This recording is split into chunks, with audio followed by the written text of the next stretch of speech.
बिस्मिल्लाहिर्रहमानिर्रहीम। अस्सलाम वालेकुम। आज हम एक अपने लिए सबके लिए एक इब्रत का वाक़या लेकर आए हैं। ये वाक़या ये है कि कुछ शरीयत के मामलात ऐसे होते हैं जिन पर हमें अक्ल नहीं दौड़ानी चाहिए। हम वहाँ पर अक्ल के घोड़े दौड़ाना शुरू कर देते हैं, डगरी डगरी डगरी घोड़े चलाना शुरू कर देते हैं। लोग भी ये मेरी अक्ल तो ऐसे कहती है, ये ऐसे नहीं हो सकता। तो उसी लिहाज से एक वाक़या लेकर आए हैं। ये हज़रत दाऊद अलैहिस्सलाम का वाक़या है जो कुरान मजीद के सूरह बकरा और सूरह अरफ़ात में इसका जिक्र भी है। तो हज़रत दाऊद अलैहिस्सलाम के दौर का वाक़या है कि बनी इसराइल की कौम में से एक कबीला दरिया के किनारे जाकर आबाद हो गया। जब ये कबीला दरिया के किनारे आबाद हो गया तो इस कबीला का जो पेशा था वो तिजारत था। अब ये लोग जो तौरात थी उसके मुताबिक जो ये लोग थे हफ्ते के दिन ये कुछ नहीं कर सकते थे, इनको शिकार करना मना था। यानी कि हफ्ते के दिन ये कोई काम नहीं करेंगे, इनके ऊपर हराम था। अब क्या होता कि उधर से ये लोग और भी बहुत से जो काम थे शरीयत के खिलाफ, उसके ख़िलाफ़ काम करना शुरू हो गए। तो जब इनको हुक्म दिया गया कि ये लोग हफ्ते के दिन मछलियों का शिकार ना करें, और उधर से क्या होता कि हफ्ते के दिन ये शिकार से मना कर दिए गए, उधर से हफ्ते बाद दिन ना दरिया में बहुत ज़्यादा मछलियाँ आना शुरू हो जाती। तो जब दरिया में उस दिन मछलियाँ ज़्यादा आ जाती तो लोग देखते तो उनके अंदर ना एक लालसा आ गया। तो इन्होंने क्या किया, इन्होंने उस दरिया का जो पानी था उससे एक नहर निकाल ली। उन्होंने कहा कि लो भी मछलियाँ जो होंगी वो दरिया से नहर में आ जाएंगी, हम हफ्ते के दिन शिकार नहीं करेंगे तो वाह दिन जाएंगे उस नहर से मछलियाँ निकाल देंगे।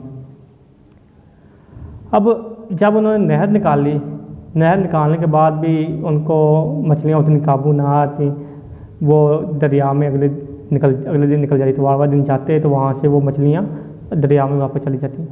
अब इन्होंने क्या किया, इन्होंने वो जो दरिया के ऊपर नहर निकाली थी उसके ऊपर जाते और जाके बंद लगाए थे। अगले दिन जाते वो मछलियाँ निकाल लेते। तो आवा दिन हफ्ते के दिन मछलियाँ आई, रात को बंद लगा दिया और सुबह जाके मछलियाँ निकाल ली और वहाँ से खा लेते। अब देखें, मना ये क्या किया गया था कि हफ्ते बाद दिन शिकार नहीं करना। अकल हम दोहराएँ तो हम यही कहेंगे कि उन्होंने शिकार नहीं किया, उन्होंने शिकार नहीं किया। हफ्ते वाले दिन कब किया, वहाँ कब से निकाली। लेकिन ये देखें, उन्होंने वहाँ से कोई राह ना निकाली, उन्होंने राह निकाली और जाके रास्ता बंद किया। ये जब काम उन्होंने किया तो अल्लाह ताला को ये चीज़ उनकी नाफरमानी बहुत नापसंद आई। अब देखें, इसमें जब ये लोग मछलियों का शिकार करने जाते, जब नहर का निकाली और जब उन्होंने जाल डाले, इस दौरान इनमें 3 गिरोह बन गए। एक लोग कहते थे कि ना, हमें मना किया गया है, अल्लाह ताला ने इस चीज़ से मना किया है, ये काम नहीं करना चाहिए, और दूसरे लोगों को भी मना करते थे। एक लोग वो थे जो ये काम करते थे, एक वो लोग थे जो ये काम तो नहीं करते थे ना उनको मना करते थे। यानी कि 3 गिरोह बन गए, एक काम करने वाले, एक मना करने वाले और एक मना ना करने वाले। यानी कि कुछ नहीं कहते, जो मर्जी होने दें।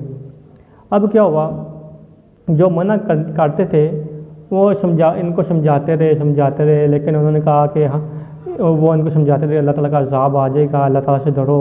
तो आगे से वो ये जवाब देते कि हम बहुत ताकतवर हैं, हमसे ज़्यादा ताकतवर कौन है बनी इसराइल में।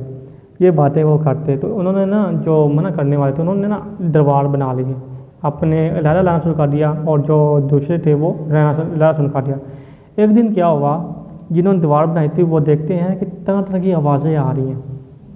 जब उन्होंने वो दीवार चढ़ के देखा तो वो बस्ती वाले जो ये काम करते थे वो सारे बंदर बन चुके हुए हैं।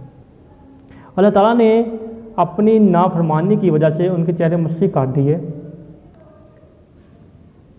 अब देखें, जब चेहरे मस्सी हो गए, उनके बाद चेहरे बिगाड़ दिए गए, वो बंदर बन गए। वो आते अपने रिश्तेदारों, क्योंकि अब दोनों एक कबीला था, कबीला उस कबीले के अब गिरोह बने हैं, रिश्तेदार तो हैं ना, तो कबीले वाले रिश्तेदार हैं।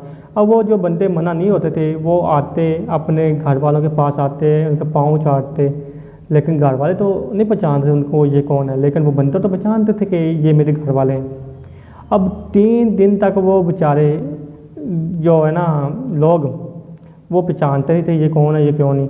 3 दिन तक वो बंदर जो है थे, जो लोग बंदर बने वो 3 दिन बाद मर गए।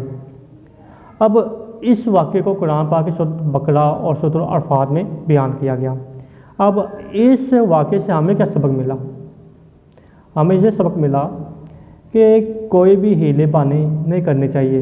जब शरीयत का नाम आ जाए कि शरीयत हमें इस चीज़ से मना करती है तो लब्बैक।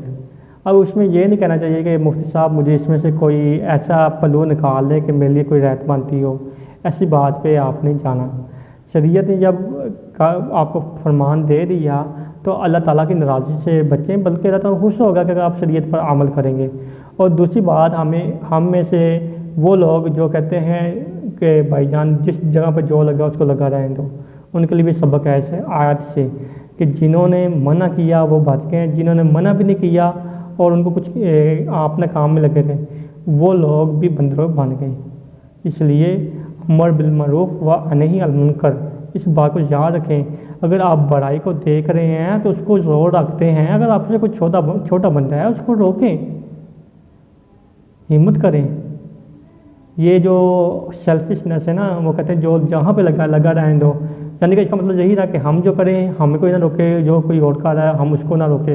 ये चीज़ को छोड़ दें, अपने मुआशरे की इस्लाह की तरफ तवज्जो दें। अस्सलामु अलैकुम वरहमतुल्लाहि वबरकातुहू।